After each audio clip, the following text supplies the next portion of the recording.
आप देख रहे हैं मार्कवे न्यूज बीजापुर। आज हम बात करेंगे बीजापुर में बीजेपी के वरिष्ठ नेता और विधायक बसंगौड़ा रामंगौड़ा पाटिल यत्नाल को पार्टी से निकाले जाने के बाद भड़के विरोध प्रदर्शन की। यत्नाल के समर्थक खुले आम सड़कों पर उतर आए और उन्होंने बीएस येदियुरप्पा और उनके बेटे बीवाई विजेंद्र के खिलाफ जमकर नारेबाजी की। गुस्से में भड़के प्रदर्शनकारियों ने इन दोनों नेताओं का पुतला जलाकर अपना विरोध प्रकट किया। प्रदर्शन के दौरान येदियुरप्पा हटाओ, विजेंद्र हटाओ और धिक्कार धिक्कार के नारे गूंज उठे। पूरे शहर में विरोध का माहौल बन गया। आइए इस पूरे मामले पर विस्तार से नजर डालते हैं। बीजापुर में बीजेपी विधायक बसंगौड़ा रामंगौड़ा पाटिल यत्नाल को पार्टी से निकालने के बाद यत्नाल के समर्थक भड़क उठे हैं। शहर के विभिन्न इलाकों में लोगों ने सड़कों पर उतरकर विरोध प्रदर्शन किया। गुस्से में भड़के लोगों ने बीजेपी के वरिष्ठ नेता बीएस येदियुरप्पा और उनके बेटे बीवाई विजेंद्र के खिलाफ नारेबाजी की। प्रदर्शनकारियों का कहना था कि यत्नाल जनता की आवाज उठाते हैं और उन्हें निकालकर बीजेपी ने अपने ही वफादार नेता के साथ अन्याय किया है। लोगों ने येदियुरप्पा हटाओ, विजेंद्र हटाओ के नारे लगाए और दोनों नेताओं का पुतला बनाकर सड़क पर जला दिया।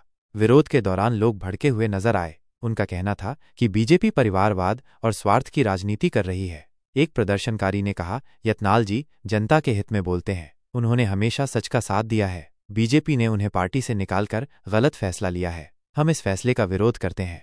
बीजेपी के खिलाफ लोगों का गुस्सा इस बात का संकेत देता है कि बसंगौड़ा रामंगौड़ा पाटिल यत्नाल का अपना एक मजबूत समर्थन आधार है। यत्नाल को मुख्य तौर पर उनकी साफगोई और निर्मम टिप्पणियों के लिए जाना जाता है। बीजेपी ने उनके विरोधी बयानों को पार्टी अनुशासन के विरुद्ध माना और उन्हें निकाल दिया, लेकिन उनके समर्थक इस फैसले से नाराज हैं।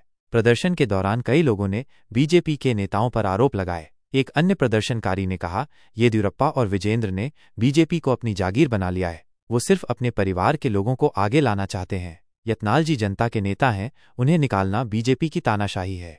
शहर के विभिन्न इलाकों में विरोध देखने को मिला। सिद्धेश्वर मंदिर से गांधी चौक तक लोगों ने भारी संख्या में जमा होकर प्रदर्शन किया। पुलिस ने स्थिति को संभालने के लिए सुरक्षा व्यवस्था मजबूत कर दी थी, लेकिन लोग अपनी मांग पर अड़े रहे। इस प्रदर्शन के दौरान बीजेपी के खिलाफ भारी गुस्सा देखने को मिला। बसंगौड़ा रामंगौड़ा पाटिल यत्नाल के समर्थकों का कहना है कि अगर बीजेपी ने उन्हें वापस पार्टी में शामिल नहीं किया तो वो अपना आंदोलन और तेज करेंगे। प्रदर्शन में शामिल लोगों ने अपना गुस्सा खुलेआम व्यक्त किया। एक प्रदर्शनकारी ने कहा, बीजेपी ने गलत फैसला लिया है। यत्नाल जी जैसे ईमानदार नेता को निकालकर उन्होंने अपनी गलती की है। हम इस आंदोलन को रोकेंगे नहीं। दूसरे प्रदर्शनकारी ने कहा, यत्नाल जी ने हमारे हित में काम किया है। बीजेपी ने उनका अपमान किया है। अगर उन्हें वापस नहीं लिया गया तो हम बीजेपी के खिलाफ वोट देंगे। यत्नाल के पार्टी से निकलने पर बीजेपी के अंदर भी टूट फूट देखने को मिल रही है। बीजेपी के कुछ नेता भी इस फैसले से खुश नहीं हैं, लेकिन खुलकर सामने नहीं आ रहे। राजनीतिक विशेषज्ञों का मानना है कि यत्नाल के निकलने से बीजेपी के अंदर अंतर्विरोध बढ़ेगा और पार्टी के लिए ये फैसला भारी पड़ सकता है। प्रदर्शन के दौरान सुरक्षा व्यवस्था मजबूत बनाई गई थी। तो ये था बीजापुर में बसंगौड़ा रामंगौड़ा पाटिल यत्नाल को बीजेपी से निकाले जाने पर भड़के लोगों का विरोध प्रदर्शन। बीजेपी के लिए ये फैसला सिर्फ यत्नाल तक सीमित नहीं रहेगा, बल्कि पार्टी के समर्थन आधार पर भी इसका असर देखने को मिल सकता है। अब ये देखना होगा कि बीजेपी इस विरोध पर क्या कदम उठाती है और क्या यत्नाल को वापस पार्टी में जगह मिलती है या नहीं। मार्कवे न्यूज बीजापुर के लिए मैं अबू सुफियान बीजापुर से।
ನಮ್ಮ ರಾಷ್ಟ್ರಭಕ್ತ ಹಿಂದೂ ಸಹೋದರರು ಅದು ಪ್ರತಿಕೃತಿ ದಹನ ಮುಗಿದಿದೆ. ಎಲ್ಲರೂ ಈ ಕಡೆ ಸ್ವಲ್ಪ ಈ ಕಡೆ ಬರಬೇಕು.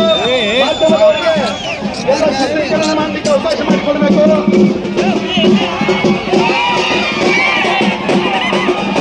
ನಿಮ್ಮ ಕಿಟ್ಟು ಗೊತ್ತಾಗ್ತಾ ಇದೆ, ನಿಮ್ಮಲ್ಲಿರುವ ಕಿಟ್ಟು ಗೊತ್ತಾಗ್ತಾ ಇದೆ. ಅಷ್ಟೊಂದು ಆಕ್ರೋಶ ಬದಲಾಗಿದೆ. ರಾಜ್ಯದ ಜನತೆ ನೋಡ್ತಾ ಇದ್ದಾರೆ, ಕೇಂದ್ರದ ಬಿಜೆಪಿ ನಾಯಕತ್ವ ನೋಡ್ತಾ ಇದೆ.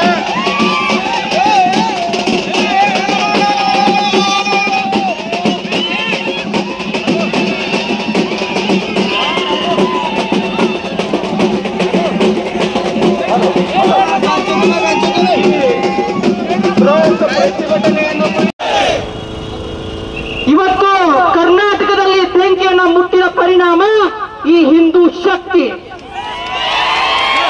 ರಾಷ್ಟ್ರ ಇದನ್ನು ನೋಡ್ಬೇಕು. ಸಾಮಾನ್ಯ ನಾಯಕರಿಗೆ ನೀವು ಮುಟ್ಟಿಲ್ಲ. ನಿನ್ನೆ ಮೊನ್ನೆ ಬಂದು ಶಾಸಕರಾಗಿ ತಮ್ಮ ಪ್ರತಿಷ್ಠೆಗಾಗಿ ಹೋರಾಟ ಮಾಡುವಂತ ನಾಯಕರು ಬಸನಗೌಡ ಅಲ್ಲ. ಈ ದೇಶ ಕಂಡಂತ ಅಪ್ರತಿಮ ನಾಯಕ ಅಟಲ್ ಬಿಹಾರಿ ವಾಜಪೇಯಿ ಅವರ ಸರ್ಕಾರದಲ್ಲಿ ಮಂತ್ರಿ ಸಚಿವರಾದವರು. ಸರ್ವ ಜನಾಂಗದ ಸರ್ವ ಸಮುದಾಯದ ಹಿತವನ್ನ ಬಯಸಿ ಸರ್ವ ಸಮುದಾಯದ ಬೆನ್ನೆಲುಬಾಗಿ ನಿಂತ ನಾಯಕರನ್ನ ಇವತ್ತು ಉಚ್ಚಾಟನೆ ಮಾಡ್ತಿರಲ್ಲ ಭಾರತೀಯ ಜನತಾ ಪಾರ್ಟಿಯ ಶಿಸ್ತಿನ ಸಮಿತಿ. ಇದು ಬಿಜೆಪಿಯ ಉಚ್ಚಾಟನೆ ಅಲ್ಲ, ಹುಚ್ಚಾಟ ಇದು. ಬಸನಗೌಡ ಪಾಟೀಲ್ ಯತ್ನಾಳ್ ಅಂದ್ರೆ ಅವರು ಸುಮ್ಮನೆ ಮನೆಯಲ್ಲಿ ಕುಳಿತುಕೊಂಡು ಮನೆ ಕಟ್ಕೊಂಡು ರಾಜಕಾರಣ ಮಾಡಂತ ರಾಜಕಾರಣಿ ಅಲ್ಲ. ಜನರ ಮಧ್ಯದಲ್ಲಿ ಇಟ್ಕೊಂಡು ಜನರ ಕಷ್ಟ ಸುಖವನ್ನ ಹಂಚ್ಕೊಂಡು ರಾಜಕಾರಣ ಮಾಡ್ತಕ್ಕಂಥ ವ್ಯಕ್ತಿ. ಒಡೆದು ಹೋದಂತ ಹಿಂದೂ ಸಮುದಾಯವನ್ನ ಒಕ್ಕಟ್ಟನ್ನಾಗಿ ಮಾಡಿ ಕರ್ನಾಟಕದಲ್ಲಿ ಯೋಗಿ ಆದಿತ್ಯನಾಥರು, ಕರ್ನಾಟಕದ ಯೋಗಿ ಆದಿತ್ಯನಾಥರು ಅವ್ರದ್ದು ಸಾಧನೆಗಳು ಒಂದ ಎರಡ. ಅವರೇನು ಪಂಚಮಸಾಲಿ ಸಮುದಾಯದ ನಾಯಕತ್ವ, ಪಂಚಮಸಾಲಿ ಸಮುದಾಯದ ನಾಯಕರನ್ನ ಹೊರಗೆ ಹಾಕಿದ್ದೀನಿ ಅಂತಲ್ಲ, ಸರ್ವ ಸಮುದಾಯದ ನಾಯಕರವರು. ಇವತ್ತು ಅವರು ಸರ್ವ ಸಮುದಾಯದ ನಾಯಕರು. ಅದು ಜೈನರಾಗಿರ್ಲಿ, ಬೌದ್ಧರಾಗಿರ್ಲಿ, ದಲಿತರು, ಸರ್ವ ಹಿಂದೂ ಸಮುದಾಯದ ಹಿತವನ್ನ ಕಾಪಾಡಿಕೊಂಡು ಬಂದಂತ ನಾಯಕತ್ವಕ್ಕೆ ಅವತ್ತು ಅಪಮಾನ ಮಾಡಿದಿರ. ನರೇಂದ್ರ ಮೋದಿ ಅವರು ಹಾಗೂ ಅಮಿತ್ ಶಾ ಅವರ ಗಮನಕ್ಕೆ ತರಲಾರದೇ ಜೆಪಿ ನಡ್ಡಾ ಅವರ ನೇತೃತ್ವದಲ್ಲಿ ಇವತ್ತು ರಾಜ್ಯ ಬಿಜೆಪಿ ಷಡ್ಯಂತ್ರ ರಚನೆ ಮಾಡಿ ಅವರನ್ನು ಉಚ್ಚಾಟನೆ ಮಾಡಿದೆ. ಇದನ್ನು ವಿರೋಧಿಸ್ತೀವಿ ನಾವು. ಈ ಉಚ್ಚಾಟನೆಯನ್ನು ಆದಷ್ಟು ಬೇಗ ತಾವು ಹಿಂಪಡಿಬೇಕು. ಇಲ್ಲ ಅಂದ್ರೆ ಮುಂದೆ ಬರ್ತಕ್ಕಂಥ ದಿನಮಾನಗಳಲ್ಲಿ ಮತ್ತೆ ಇಲ್ಲಿ ರಾಜ್ಯದಲ್ಲಿ ತಾಲಿಬಾನ್ ಸರ್ಕಾರ ಬರುತ್ತೆ, ಭ್ರಷ್ಟ ಸಿದ್ದರಾಮಯ್ಯನವರ ಸರ್ಕಾರ ಬರುತ್ತೆ. ಬಿಜೆಪಿಯ ಸಾರಥಿಯಾಗಿ ನಿಂತಿರುವಂತ ಬಸನಗೌಡ ಪಾಟೀಲ್ ಯತ್ನಾಳ್ ಅವರನ್ನ ಆದಷ್ಟು ಬೇಗ ಅವರನ್ನ ಪಕ್ಷಕ್ಕೆ ಬರಮಾಡಿಕೊಂಡು ಅವರನ್ನ ರಾಜ್ಯಾಧ್ಯಕ್ಷರನ್ನಾಗಿ ಮಾಡಬೇಕು. ಏನ್ ಆಡ್ಕೊಂಡಿದ್ದೀರ ಬಸವನಗೌಡ ಪಾಟೀಲ್ ಯತ್ನಾಳ್ ಅವರಂದ್ರೆ? ನಿಮ್ಮ ಅಡ್ಜಸ್ಟ್ಮೆಂಟ್ ರಾಜಕಾರಣ ಕಾಂಗ್ರೆಸ್ಸಿನ ಸಡಿ ಅಂತ ಅಂತಕ್ಕಂಥ ಕರಾಳ ಕಾನೂನನ್ನ ಈ ರಾಜ್ಯದಲ್ಲಿ ತಂದು ಮಠಮಾನ್ಯಗಳನ್ನ, ರೈತರ ಜಮೀನನ್ನ, ದಲಿತರ ಜಮೀನನ್ನ ಎಲ್ಲವನ್ನ ಕಬಳಿಸಿ ಜಮೀರ್ ಅಹಮದ್ ಅವರ ಒಂದು ಅಶ್ವಮೇಧ ಯಾಗದ ಕುದುರೆಗೆ ಲಗಾಮ ಹಾಕಿ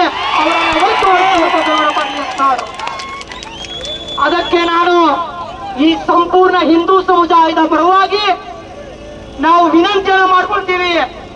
ಕೇಂದ್ರ ಸಮಿತಿಗೆ ನಾವು ಆದಷ್ಟು ಬೇಗ ಇದನ್ನ ಪರಿಶೀಲನೆ ಮಾಡಿ ಈ ಷಡ್ಯಂತ್ರಕಾರಿಗಳ ಕೈಯಿಂದ ಪಕ್ಷವನ್ನ ತೆಗೆದು ಇಂಥ ಪ್ರಾಮಾಣಿಕ, ನಿಷ್ಠಾವಂತ, ನೇರ ನಿಷ್ಠುರ ಒಬ್ಬ ನಾಯಕನಿಗೆ ಪಕ್ಷವನ್ನ ಒಪ್ಪಿಸಬೇಕು.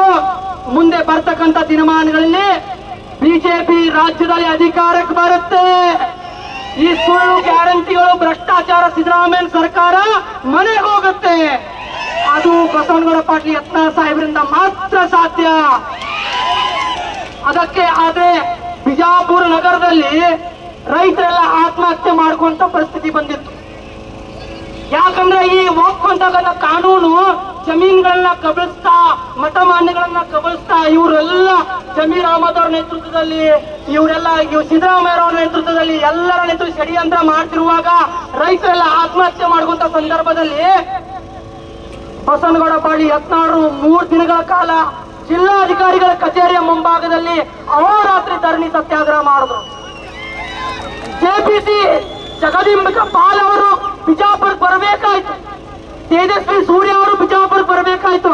ವಿಜೇಂದ್ರ ಅವ್ರ ಮನೆಗೆ ಹೋಗ್ಲಿಲ್ಲ. ಅವರು ರಾಜ್ಯಾಧ್ಯಕ್ಷರು ವಿಜೇಂದ್ರನ್ ಮನೆಗೆ ಹೋದ್ರ ಎಲ್ಲಿ ಬಂದು ಒಬ್ಬ ಸಾಮಾನ್ಯ ಶಾಸಕರ್ರಿ, ಜನರ ನಾಯಕರು ಅವರ ಹತ್ರ ಬಂದು ಅವರ ಹತ್ರ ಮನವಿಯನ್ನ ತಗೊಂಡು ಇವತ್ತು ಇಲ್ಲಿ ಇತಿಹಾಸ ರಚನೆ ಆಯಿತು. ವಿಜೇಂದ್ರ ಅವರು ಆಮೇಲೆ ಹೋರಾಟ ಮಾಡಿದ್ರು, ನಮ್ಮ ಭೂಮಿ ನಮ್ಮ ಹಕ್ಕು. ಇದೆಲ್ಲ ನಾಟಕ ನಡೆಯೋದಿಲ್ಲ ಇನ್ನು ಮುಂದೆ. ಅವರು ನಮ್ಮ ಶಕ್ತಿ, ಬಸನಗೌಡ ಪಾಟೀಲ್ ಯತ್ನಾಳರು ನಮ್ಮ ಶಕ್ತಿ. ಮುಂದೆ ಬರ್ತಂಗಂತ ದಿನಮಾನಗಳಲ್ಲಿ ಉಗ್ರವಾದ ಹೋರಾಟ ಅಲ್ಲ, ಮತ್ತೆ ಬುದ್ಧಿ ಕಲಿಸಬೇಕಾಗುತ್ತೆ ಈ ಷಡ್ಯಂತ್ರಕಾರಿಗಳಿಗೆ.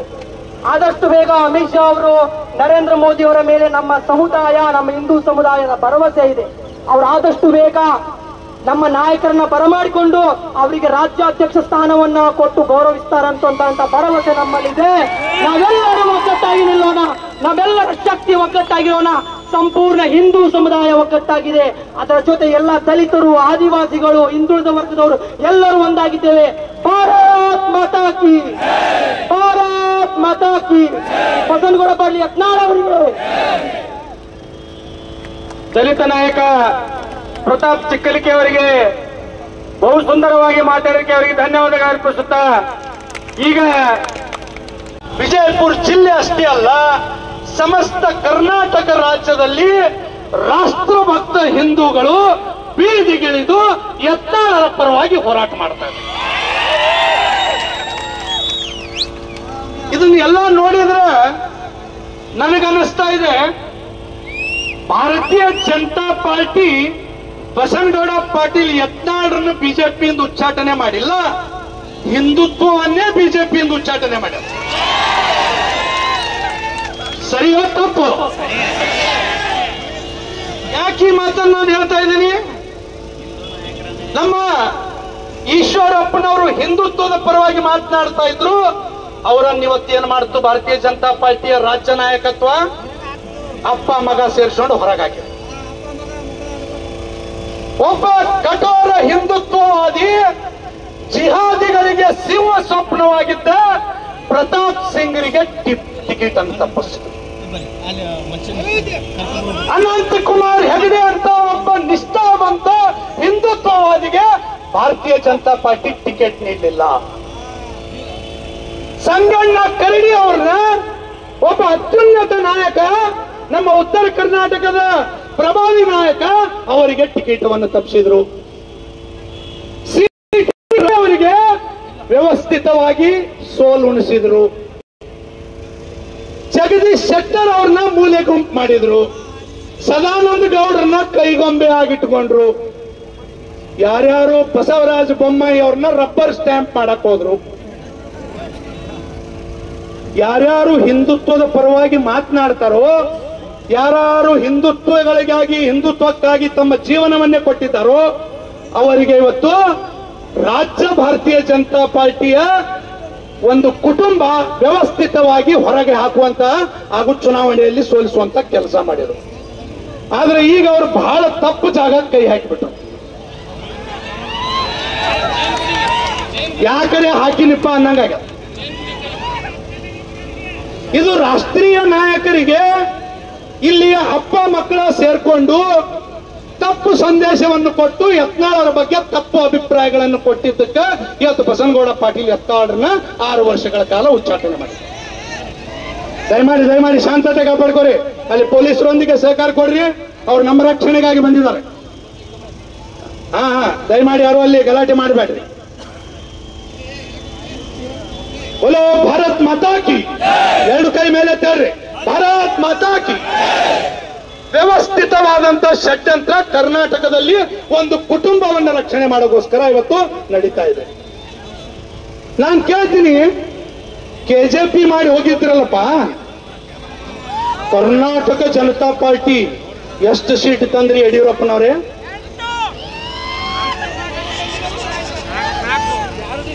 ಮಾನ್ಯ ನಮಗೆ ರಾಷ್ಟ್ರೀಯ ನಾಯಕರ ಬಗ್ಗೆ ಗೌರವ ಇದೆ. मुलायम सिंह के बाद अखिलेश यादव ये परिवारवाद है। फारूक अब्दुल्ला के बाद ओमर अब्दुल्ला ये परिवारवाद है। करुणानिधि के बाद स्टैलिन, स्टैलिन के बाद एमके स्टैलिन ये परिवारवाद है। ಪಕ್ಕದ ಶಿವಸೇನೆ ಕಾಂಗ್ರೆಸ್ ಜೊತೆ ಹೋಯ್ತಲ್ಲ, क्या ठाकरे और बाला ठाकरे, वो तो पॉलिटिक्स में नहीं था, वो तो हमारा हिंदुओं का लीडर था।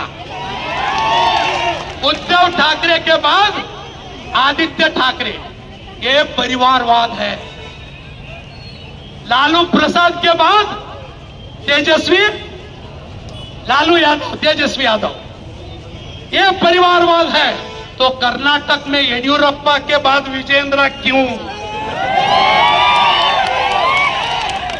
कर्नाटक में येडियुरप्पा के बाद विजेंद्र क्यों? ये परिवारवाद नहीं है क्या? ये राघव अण्णिगिरी का सवाल नहीं है, पूरे हिंदुस्तानियों का सवाल है। इसका जवाब दे दीजिए आदरणीय नड्डा जी, आदरणीय अमित शाह जी। हमें गर्व है हमारे प्रधानी नरेंद्र मोदी पर, हमें गर्व है। ಇಂದು ಒಂದು ಸರ್ಕಾರವನ್ನು ಸ್ಥಾಪನೆ ಮಾಡಬೇಕು ಅಂತ ಆಸೆ ಇದೆ. ಅದಕ್ಕೆ ಬಸನಗೌಡರು ಬೇಕೇ ಬೇಕು. ಭಾರತೀಯ ಜನತಾ ಪಕ್ಷ ಕಾರ್ಯಕರ್ತರ ಪಕ್ಷ. ಯಾರೋ ಒಬ್ಬರ ಮನೆ ಹಿತಾಸಕ್ತಿಗಾಗಿ ಪಕ್ಷ ಹುಟ್ಟಿದ್ದಲ್ಲ. ಸಾವಿರಾರು ಲಕ್ಷಾಂತರ ಕಾರ್ಯಕರ್ತರು 40-50 ವರ್ಷಗಳಿಂದ ತಮ್ಮ ಮನೆ ಮಠ ಬಿಟ್ಟು ಈ ಪಕ್ಷವನ್ನು ಕಟ್ಟಿದ್ದಾರೆ. ಒಂದು ಕುಟುಂಬದ ಹಿತಾಸಕ್ತಿಗಾಗಿ ಇಡೀ ಪಕ್ಷವನ್ನು ಬಲಿ ಕೊಡುವಂಥದ್ದು ಸರಿಯಲ್ಲ. ಬಿಜೆಪಿ ಹೈಕಮಾಂಡ್ದವ್ರಿಗೆ ಅರ್ಥ ಮಾಡ್ಕೋಬೇಕು. ಯತ್ನಾಳಗೌಡರು ಈ ರಾಜ್ಯದ ಒಂದು ಬೃಹತ್ ಶಕ್ತಿ, ಪ್ರತಿಯೊಂದು ಹಿಂದೂಗಳ ಮನಸ್ಸಿನಲ್ಲಿದ್ದಾರೆ. ಇದನ್ನ ಅರ್ಥ ಮಾಡ್ಕೊಳ್ಳದೆ ಇದ್ರೆ ಪಕ್ಷಕ್ಕೆ ಹಾನಿಯಾಗ್ತದೆ. ದಯವಿಟ್ಟು ಅದಕ್ಕೆ ದಾರಿ ಮಾಡಿಕೊಳ್ಬೇಕು. ಏನೋ ಎಮರ್ಜೆನ್ಸಿ ಆಸಕ್ಕೆ ಅವಕಾಶ ಮಾಡಿಕೊಡ್ರಿ. ಯಾಕಂದ್ರೆ ರೋಡ್ ಹಾಳಾಗ್ತದ, ಎಲ್ಲರಿಗೂ ಸೆಕೆ ಆಗ್ತದ ಸುತ್ತಮುತ್ತ ಕಾಲಿಗೆ. ಅದು ದಯವಿಟ್ಟು ಆರ್ಸ್ಲಿಕ್ಕೆ ಅವಕಾಶ ಮಾಡಿಕೊಡ್ರಿ ಅಂತ ಹೇಳಿ ಮನವಿ ಮಾಡ್ಕೊಡ್ತೀವಿ. ಸಹಕಾರ ಕೊಡ್ರಿ. ಇವತ್ತು ಬಸನಗೌಡ ಪಾಟೀಲ್ ಯತ್ನಾಳ್ ಅಷ್ಟೇ ಅಲ್ಲ, ರಾಜ್ಯದಲ್ಲಿ ಹಿಂದುತ್ವದ ಬಗ್ಗೆ ಮಾತಾಡುವಂತಹ ಅನೇಕ ನಾಯಕರನ್ನ ತುಳಿತಾ ಇದ್ದಾರೆ. ಅನೇಕ ನಾಯಕರನ್ನ ಮೂಲೆ ಗುಂಪು ಮಾಡ್ತಾ ಇದ್ದಾರೆ. ಇದು ಯಾವ ಪಿತೂರಿಂದ ನಡೀತದೆ ಎನ್ನುವಂಥದ್ದು ರಾಜ್ಯದ ಜನ ಮನಗಾಣಬೇಕು. ಕೇವಲ ಬಸನಗೌಡ ಪಾಟೀಲ್ ಒಬ್ಬರೇ ಅಲ್ಲ, ಹಿಂದುತ್ವದ ಪರವಾಗಿ ಮಾತಾಡ್ತಿರುವಂತ ಅನಂತಕುಮಾರ್ ಹೆಗಡೆ ಅವರಿಗೆ ಟಿಕೆಟ್ ತಪ್ಪಿಸಿ ಅಲ್ಲಿ ಅವರಿಗೆ ಸುಮ್ಮನೆ ಕೂರಿಸಿದ್ರು. ಪ್ರತಾಪ್ ಸಿಂಹ ಹಿಂದುತ್ವದ ಬಗ್ಗೆ ಮಾತಾಡ್ತಿದ್ರು ಮೈಸೂರಲ್ಲಿ, ಅವರಿಗೆ ಟಿಕೆಟ್ ತಪ್ಪಿಸಿ ಸುಮ್ಮನೆ ಕುಂದಿರಿಸಿದ್ರು. ಮತ್ತೆ ಬಿಜೆಪಿ ಬರ್ಬೇಕನ್ನುವುದು ನಮ್ಮೆಲ್ಲರ ಆಸೆ. ಬಿಜೆಪಿಗೆ ಅವರು ಬಂದ್ರೆ ಮಾತ್ರ ಕರ್ನಾಟಕದಲ್ಲಿ ಭಾರತೀಯ ಜನತಾ ಪಕ್ಷದ ಸರ್ಕಾರ ಮತ್ತೆ ಆಡಳಿತದಲ್ಲಿ ಬರಲಿಕ್ಕೆ ಸಾಧ್ಯತೆ ಇದೆ.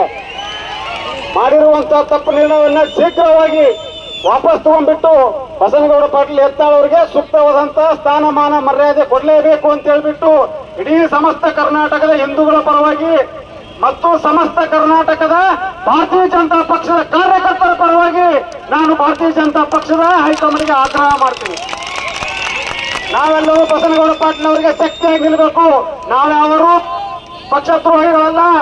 ಬಸನಗೌಡ ಪಾಟೀಲ್ ಅವರು ಎಂದು ಪಕ್ಷ ವಿರೋಧವಾಗಿ ಮಾತಾಡಿಲ್ಲ. ಪಕ್ಷದಲ್ಲಿ ಆಗುತ್ತಿರುವಂತಹ ತಪ್ಪುಗಳ ವಿರುದ್ಧ ಮಾತಾಡಿದ್ದಾರೆ. ಪಕ್ಷದಲ್ಲಿ ಆಗುತ್ತಿರುವಂತಹ ಸಿದ್ಧಾಂತ ವಿರೋಧಿ ಕೆಲಸಕ್ಕೆ ಅವರು ವಿರೋಧ ಮಾಡ್ತಾ ಇದ್ದಾರೆ. ಭಾರತೀಯ ಜನತಾ ಪಕ್ಷ ಒಂದು ಮನೆ ಪಕ್ಷ ಅಲ್ಲ, ಇದು ಯಾರ್ದೋ ಮನೆಗೆ ಒತ್ತಿಡುವಂತ ಕೆಲಸ ಆಗಬಾರದು ಅಂತ ಹೇಳ್ಬಿಟ್ಟು ನಾನು ಈ ಸಮಯದಲ್ಲಿ ಆಗ್ರಹ ಮಾಡ್ತೀನಿ. ಇಷ್ಟೊಂದು ಅಪಾರ ಸಂಖ್ಯೆಯಲ್ಲಿ ನೀವೆಲ್ಲ ಸೇರಿದ್ದೀರಿ. ಇದು ಅವರಿಗೆ ಶಕ್ತಿ ಕೊಡ್ತದ. ಅವ್ರು ಏನ್ ನಿರ್ಣಯ ತಗೋತಾರೆ ನಾವೆಲ್ಲ ಅದಕ್ಕೆ ಬದ್ಧ ಆಗಿರೋ ಅಂತ ಹೇಳಿ ತಾವೆಲ್ಲ ಬಂದಿದ್ದಕ್ಕೆ ತಮ್ಮೆಲ್ಲರಿಗೂ ಅನಂತ ಧನ್ಯವಾದ ಸಲ್ಲಿಸಿ ನಾನು 2 ಮಾತು ಮುಗಿಸ್ತೀನಿ.